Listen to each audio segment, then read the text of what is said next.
हो गया। वैसे माहौल बहुत ख़राब हो चुका है। यहाँ पे 98% भाग गए हिंदू। मुझे पहले भी थ्रेटनिंग आ रही। अब आप वापस जाएंगे कभी? नहीं, मैं नहीं जा सकता। तो क्या करेंगे आगे? क्योंकि यार यहाँ अगर वहाँ से वो ऑफिसर ही है, उससे बेहतर है यहाँ गली कोचों में भीख मांगना और अपने आल को पालना, आज़ादी से रहना, बगैर किसी थ्रेट के यहाँ पर अपने बच्चों के साथ रहना। सारा परिवार आ गया? सारा परिवार, कोई वहाँ नहीं बचा? नहीं महाराज, नहीं, उधर कोई नहीं। क्यों चले आए आप लोग? जब वहाँ पर ऐसे सब लोग आ गए तो हम भी आ गए, क्या कहेंगे उधर। गर फिरदौस बर रूए ज़मी अस्त, हमी अस्तो हमी अस्तो हमी अस्तो। ये लाइन कश्मीर के लिए कही गई है, जिसका मतलब है कि धरती पे अगर कहीं जन्नत है तो वो कश्मीर है। महान योगी सप्त ऋषि कश्यप के नाम पर पड़ा ये नाम कश्मीर, जिसने हमें 5वां वेद नाट्य शास्त्र दिया, पंचतंत्र दिया, वो कश्मीर जहाँ शंकराचार्य जी खुद पैदल केरल से कश्मीर गए थे ज्ञान एकत्रित करने। कश्मीर में साक्षात माँ सरस्वती का वास है, जिन्हें हम ज्ञान की देवी भी कहते हैं। इसीलिए ज्ञान एकत्रित करने बड़े बड़े साधु संत कश्मीर गए थे। लेकिन कश्मीरी पंडितों का नरसंहार एक ऐसा कलंक है कश्मीर पे, जो कश्मीर के इतिहास में हमेशा के लिए दर्ज हो चुका है। हाल ही में आई फिल्म कश्मीरी फाइल्स में दिखाया गया सन 1990 की वारदात, जिसमें कश्मीरी पंडितों का नरसंहार और उनके पलायन की कहानी दिखाई गई। लेकिन बहुत सारे हिंदू, बहुत सारे लोग कश्मीरी पंडितों का दर्द नहीं जानते, क्योंकि जो वारदात आपने कश्मीरी फाइल्स में देखी वो थी 7वीं, और उससे कई भयानक और दर्दनाक हादसे हुए थे, जहां पर हिंदुओं का तलवार की नोक पर भारी मात्रा में धर्म परिवर्तन कराया गया या फिर उन्हें मार डाला गया। फिल्म में दिखाई गई कैरेक्टर शारदा एक्चुअली में 2 लोगों का रिप्रेजेंटेशन है जो रियल लाइफ में थे। एक थे बीके गंजू, एक टेलीकॉम इंजीनियर थे, जिनकी वाइफ को उनको मारकर चावल खिलाया गया था, और दूसरी थी गिरिजा टिक्कू, जिनको बीच बाजार में ब्रूटली रेप कर मशीनरी सौ से बीच में से काट दिया गया था।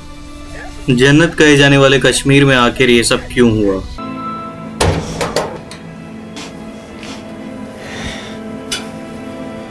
निशानी रखी है। कौन जो भिखारी होगा वो भी शाम को घर जाता है, तो हम तो घर गृहस्थी वाले थे, सब कुछ था हमारे पास, क्या नहीं था। इस सब की शुरुआत हुई सन 1300 में, जब सैयद मीर अली हमदानी, जिसने सुल्तान कुतुबुद्दीन को ये जिम्मा सौंपा पंडितों के धर्मांतरण का, जिसमें 37,000 हिंदुओं का धर्म परिवर्तन किया गया और कई हिंदुओं को मार दिया गया। ये वो दौर था जब कश्मीरी पंडितों को पहली बार वहां से भागना पड़ा और कई मूर्तियां, कई बड़े मंदिर को तोड़ा गया, जिसमें काली श्री मंदिर भी आता है श्रीनगर का। तुम्हें लगता है कि वापस जाओगी तुम कभी वहाँ पे? हाँ। मन करता है वापस जाने का? हाँ। क्या कहते हैं मम्मी पापा, क्या कहते हैं कि वापस जा पाओगी वहाँ पे? नहीं। क्या कहते हैं, कभी नहीं जाएंगे वहाँ? ना। तो फिर क्या कहते हैं, कहाँ रहेंगे? यही। तो यहाँ क्या करेंगे? पता नहीं। मैं जानना चाहता हूँ कि क्या आपको भट्टा मज़ार के बारे में पता है? क्या हमें एनसीईआरटी में भट्टा मज़ार क्या है इसके बारे में पढ़ाया गया? इस वीडियो में मैं आपको बताऊंगा कि किसे कहते हैं भट्टा मज़ार।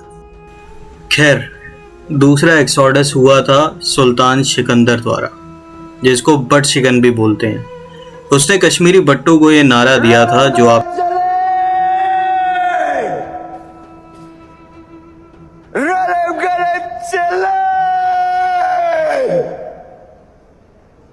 जिसका मतलब है या तो धर्म बदल लो, या फिर वहां से चले जाओ, या फिर मारे जाओ।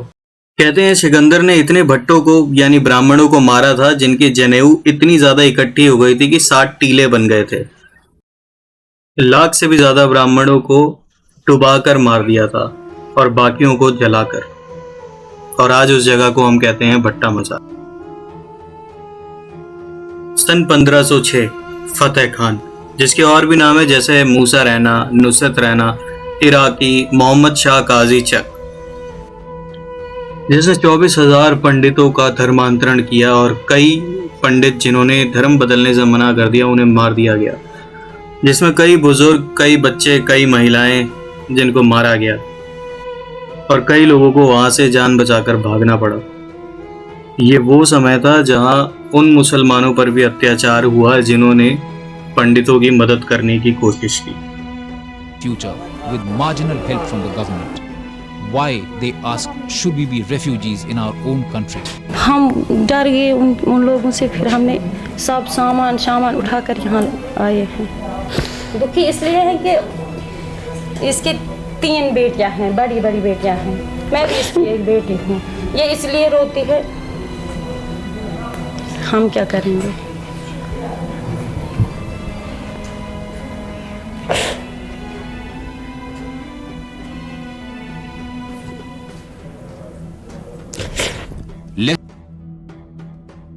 मैं जानना चाहता हूँ कि एक इंसान जो धर्म के नाम पे कई इंसानों की जान ले ले और एक इंसान जो दूसरे की रक्षा के लिए अपनी जान दे दे, इन दोनों में से किसने धर्म को समझा? मैं बात कर रहा हूँ औरंगजेब और श्री गुरु तेग बहादुर साहिब जी की।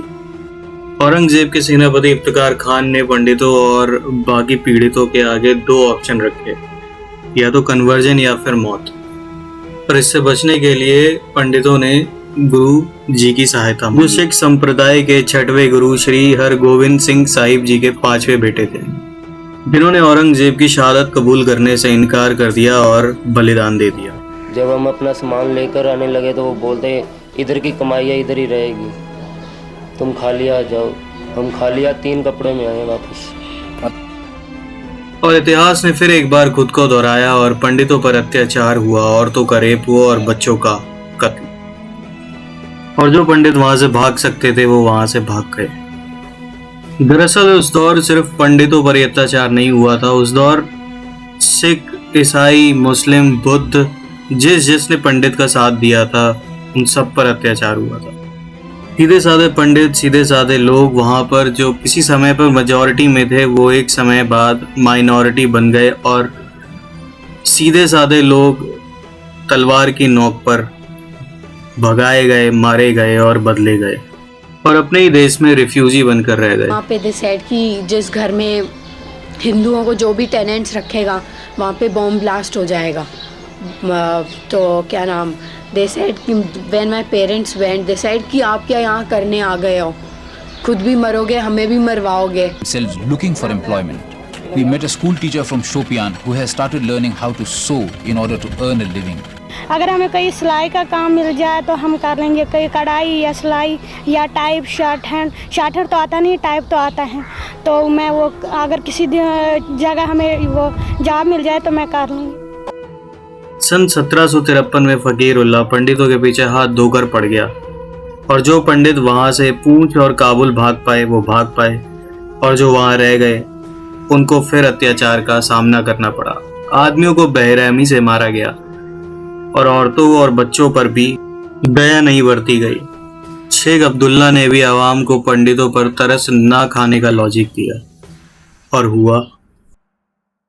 हमसे कोई टक्कर लेगा तो हम उसको छोड़ेंगे नहीं, उससे ऐसा बदला लेंगे। क्या करेंगे? बदला लेंगे क्या? उससे बदला लेंगे जैसे आज उन्हें हमको किया है, हम उनको परसों हिंदुस्तान से ही भगा देंगे। उन्होंने हमें सिर्फ कश्मीर से भगाया, हम उन्हें सारे पूरे जहां से खत्म कर देंगे। पूरी 16 साल की थी तब जब उसको मारा था। वो जिसको मारा था वो 25 साल का था। वो 25 साल का पढ़ा लिखा था, नौकरी ढूंढ रहा था, बैठा था उस दिन धूप में नहाकर। तो पीछे आए 3-4 धक्का मारा, क्या हो? उसने बोला क्या हुआ? बस गोली लगाई।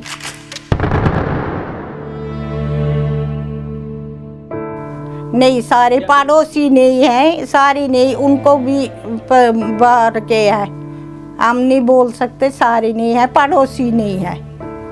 और कहीं के आते थे, मारते थे, टेररिस्ट थे, वो पड़ोसी थोड़ी थे। अब बौद्ध भी मुस्लिम भी अपने मर गए उधर, एक ही नहीं, सरदार भी मार दिए, मगर कश्मीरों को ज़्यादा हो गया, पंडितों को। आज भी भारत में कई प्रतिशत लोग ऐसे हैं जो वोट नहीं डालने जाते, या जाते हैं तो नोटा पर वोट डालकर आते हैं, सही पार्टी का चुनाव नहीं करते। क्या अहमियत होती है वोट डालने की या वोट की? मैं तो जा रहा हूँ सड़क पर, कोई आएगा इतना सा बच्चा बोलता है, गाली बहन की गाली देता है, माँ की गाली देता है, उसको क्या कहेंगे? कहने के लिए उसको कोई यहाँ से रिटर्न तो आंसर नहीं दे सकते। कैसा हो अगर आप पर अत्याचार हो, जहाँ पर लोग खड़े हों, उन्होंने देखा और पूछने पर वो कुछ ना बोले। गुलाम मोहम्मद शाह, जो अपने साले फारूक अब्दुल्ला से पावर छीन कर सीएम बने थे, जिसने सीएम सेक्रेटरीट शेख गुलाम रसूल से मिलकर 1986 में श्रीनगर में लोगों को भड़काना शुरू कर दिया और एक ब्रिगेड तैयार की, लश्करी गुलशाह। इस्लाम इन डेंजर। लेकिन मेरा ये सवाल है कि इस्लाम जो था वो डेंजर में था किससे?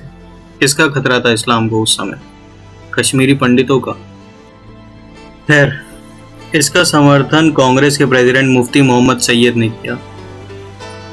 अकूरा, सलार, अनंतनाग, वानपू, कई जगह कई तरह के मंदिर तोड़े गए और मीडिया सिर्फ चुप रही, सिक्योरिटी फोर्स को डिप्लॉय नहीं होने दिया। क्यों? क्योंकि सरकार ने रोक लगा दी थी। शायद यही रीज़न है कि क्यों वोट सोच समझ कर देना चाहिए। और इसके बाद वो घटना हुई जिसका कश्मीरी फाइल्स ने पर्दाफाश किया था। ये था इतिहास कश्मीर का और कश्मीर में रहने वाले पंडितों का। मैं सिर्फ आपको बता सकता हूँ, लेकिन जिस पर बीतती है सिर्फ वही जानता है। जितनी आसानी से मैंने बता दिया, शायद ये कहानियाँ उतनी आसानी से घटित नहीं हुई होंगी। चारा दोनों मजहबों में था। कश्मीर पाकिस्तान की नजरों में था। जिया-उल-हक प्रधान था वहाँ का, उसने पीओके में कैंप चलाए, जिहादी फिदाइन जज्बात भड़काए कि कश्मीर छीनना है। हिंद में भी इस पे राजनीति चल रही थी। जम्मू कश्मीर लिबरेशन फ्रंट हमारे गले पड़ गई थी। गुलाम मोहम्मद शाह की सोच इस्लाम कर रही थी। बोला मंदिर गिरा दो, मस्जिद बना दो। फिर दंगे भड़क गए। कतरबंदी तकातुओं ने फतवे जारी किए। छाप दी इश्तिहार हिजबुल के बुज़दिलों ने कि कश्मीर छोड़ दो वरना यहाँ रह के मरो, नहीं तो इस्लाम कबूल करो। घरों में से जान बचाकर भागे इधर उधर, जो रहे वहाँ उनकी तलवार गले के भीतर।